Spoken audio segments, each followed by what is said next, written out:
उठल्यानंतर पहिले किचन ओटा स्वच्छ असेल ना, मन प्रसन्न होतं आणि कामाला तेवढ्याच स्पीडनी काम करू वाटतं. तर बघा, रात्री तर स्वच्छ केलेलाच असतो, पण सकाळी एकदा थोडंसं पाणी टाकून किचन ओटा पूर्ण क्लीन करते आणि सकाळीच पाणी येतं आमच्या इकडे. प्यायचं पाणी भरावं लागतं, तर सगळी कामं स्वयंपाकाला तयारी करायच्या आधी ना पाणी भरून घेते. म्हणजे वरच्या टाक्या भरल्या किंवा पाणी गेलं तर मला टेन्शन राहत नाही.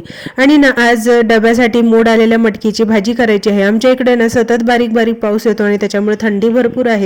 तरी सुद्धा बघा, मोड इतके छान आलेले आहेत. आणि हे मोड मी कसे आणते तुम्हाला एखाद्या व्हिडिओमध्ये मी नक्की शेअर करेल. तर आज थोडीशी नॉर्मल अशी रस्सा भाजी करायची होती मटकीची. डब्याला द्यायची असल्यामुळे जास्त पातळ नाही करत. लसूण कोथिंबीर खोबऱ्याचं वाटण टाकलं, त्याच्यामध्ये थोडासा कांदा कट करून टाकला आणि आपली जी रेग्युलर चटणी असते ती टाकली आणि मग भाजी बनवली.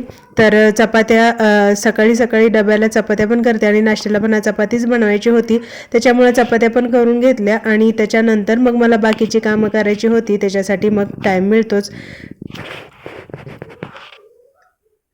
तर पावसाळा असल्यामुळे कपडे लवकर सुकत नाहीत ना, त्याच्यामुळे सकाळी लवकरच मशीन लावली होती आणि आता ती कपडे पण टाकून घेते. आणि बघा, कपडे टाकताना नेमका मोबाईल ठेवला होता, तो पडला आणि वरचं सीन कॅमेऱ्यामध्ये कैद झाले. तर किती छान दिसते. आणि आज दळण करायचं होतं. दळण करायचं म्हणलं की रोज त्याला 1.5 तास द्यावाच लागतो. तर चला ते करून घेते. बाय.